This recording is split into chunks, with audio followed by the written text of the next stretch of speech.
ಮಂಗಳೂರು ನಗರ ಹಾಗೂ ದಕ್ಷಿಣ ಬ್ಲಾಕ್ ಸಮಿತಿ ಪರಿಶಿಷ್ಟ ಜಾತಿ ಘಟಕದ ವತಿಯಿಂದ ಕುದ್ಮುಲ್ ರಂಗರಾವ್ ಜನ್ಮದಿನಾಚರಣೆಯನ್ನು ಆಚರಿಸಲಾಯಿತು. ನಗರದ ಮಲ್ಲಿಕಟ್ಟೆಯ ಕಾಂಗ್ರೆಸ್ ಕಚೇರಿಯಲ್ಲಿ ನಡೆದ ಕಾರ್ಯಕ್ರಮದಲ್ಲಿ ಕುದ್ಮುಲ್ ರಂಗರಾವ್ ಅವರ ಭಾವಚಿತ್ರಕ್ಕೆ ಮಾಜಿ ಶಾಸಕ ಜೆಆರ್ ಲೋಬೋ ಪುಷ್ಪ ನಮನ ಸಲ್ಲಿಸಿದ್ರು. ಇನ್ನು ಕಾರ್ಯಕ್ರಮದಲ್ಲಿ ಕೇಶವಧರಣಿ ಸಂಪನ್ಮೂಲ ವ್ಯಕ್ತಿಯಾಗಿ ಭಾಗವಹಿಸಿದ್ರು. ಈ ವೇಳೆ ಮಾತನಾಡಿದ ಅವರು, ಕುದ್ಮುಲ್ ರಂಗರಾವ್ ಅವರು ಅಪಾರ ಕೊಡುಗೆ ನೀಡಿದ್ದಾರೆ. ಇಂತಹ ವ್ಯಕ್ತಿಗಳನ್ನ ನಿರಂತರವಾಗಿ ಸ್ಮರಿಸುವ ಕೆಲಸ ಮಾಡಬೇಕು ಎಂದರು.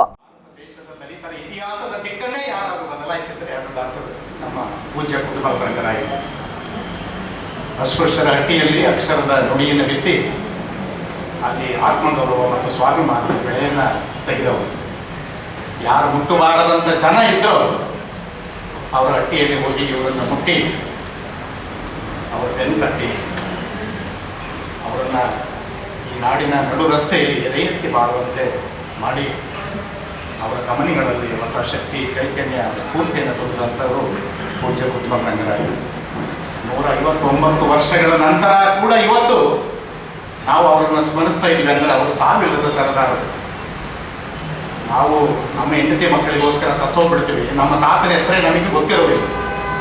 ಎಷ್ಟೋ ಜನ 7, 8ನೇ ಪ್ರಧಾನಮಂತ್ರಿ ಕೂಡ ನಮಗೆ ಹೆಸರು ಗೊತ್ತಿರೋದಿಲ್ಲ. ಯಾಕಂದರೆ ಅಧಿಕಾರಕ್ಕಾಗಿ ಮನೆಗೆ, ಹೆಂಡತಿಗೆ, ಮಕ್ಕಳಿಗೆ ಅಷ್ಟೇ ಬದುಕಂಥವ್ರನ್ನ ಈ ಜಗತ್ತು ಸ್ಮರಿಸೋದಿಲ್ಲ. ಆದರೆ ತನ್ನ ಬದುಕಿಗೆ ಬೆಂಕಿ ಹಚ್ಚಿಕೊಂಡು ಕತ್ತಲಿನಿಂದ ಜನರಿಗೆ ಬೆಳಕನ್ನು ಕೊಟ್ಟಂಥ ಮಹಾಪುರುಷ ಕುದ್ಮುಲ್ ರಂಗರಾವ್ ಅವರಲ್ಲಿ ಇವತ್ತು 159 ವರ್ಷಗಳಾದರೂ ಕೂಡ ನಾವು ಇವತ್ತು ನೆನಪು ಮಾಡ್ತಾ ಇದ್ದೀವಿ. ಡಾಕ್ಟರ್ ಅಂಬೇಡ್ಕರ್ದು ಒಂದು ಮಾತಿದೆ. ಈ ವೇಳೆ ಕಾಂಗ್ರೆಸ್ ಮುಖಂಡರಾದ ಪಿವಿ ಮೋಹನ್, ಶೇಖರ್ ಕುಕ್ಕೇಡಿ, ಹೊನ್ನಯ್ಯ, ಸಲೀಂ ಪೇಮ್, ರಘುರಾಜ್ ಕದ್ರಿ, ಪಾಲಿಕೆ ಸದಸ್ಯರಾದ ಅಪ್ಪಿ, ರಜನೀಶ್, ನಾಗವೇಣಿ ಮತ್ತಿತರರು ಭಾಗವಹಿಸಿದ್ರು.